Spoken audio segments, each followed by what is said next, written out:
Let's start with your history with the Wright, which goes back quite a ways. Not quite 60 years, Not quite. but Two-thirds. The majority of that, right? Right. How did you come to the museum?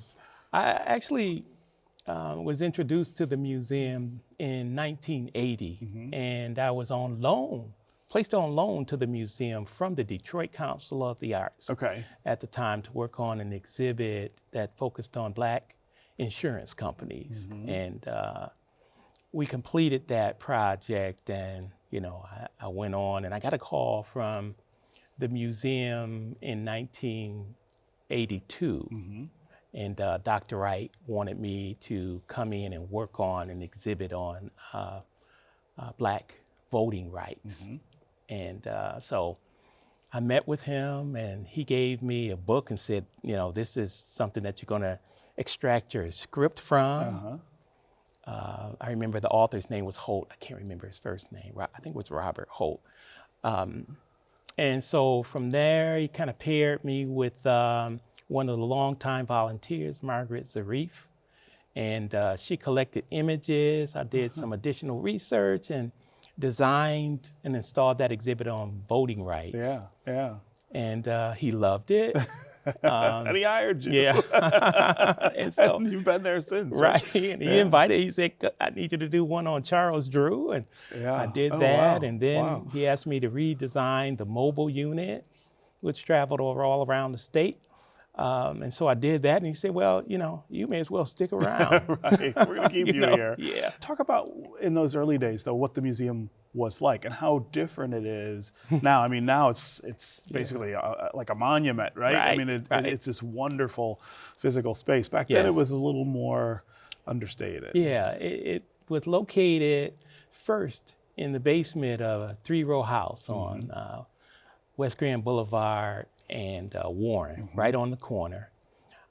It was Dr. Wright's residence. He and his family lived there.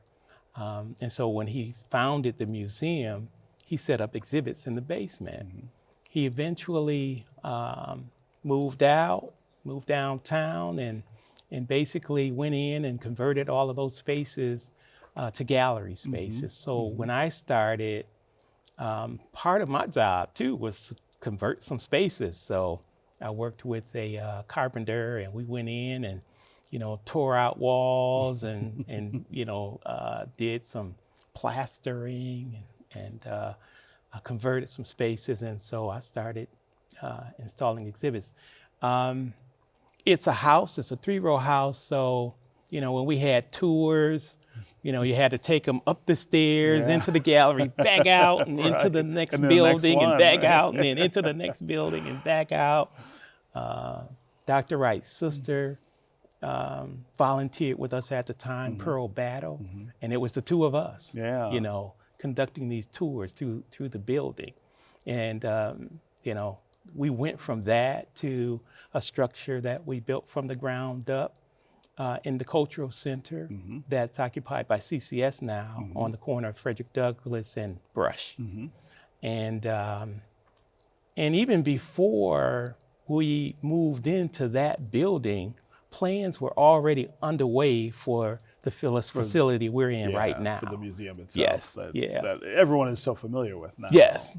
Yeah. Talk about the difference between making exhibits in the basement of a 3-row house and the space you have now. I'm thinking of the Jefferson exhibit that was there just a few years ago. The wonderful art and the costume exhibit that was there last year. I mean, these are large scale kinds of exhibits now. Very different from being in a basement. It's a different world. Everything had to be put together by hand, and I'm taking little letters and creating, these introductory panels, and everything had to be constructed by hand back then. More time consuming, we were doing key lines for prints and all of that. So it was a different world. And of course, when you compare just, the space, you're talking about, a bathroom versus a mansion, right? But along with the change in facilities, you can bring in contractors, and so that's part of what I do is, do the elevations and floor plans and construction drawings, and they take those and, build these create platforms these, and yeah. cases. And I mean, they're experiences, right? Yes. I mean, Yes. I always feel like you're walking through the subject matter. Yes.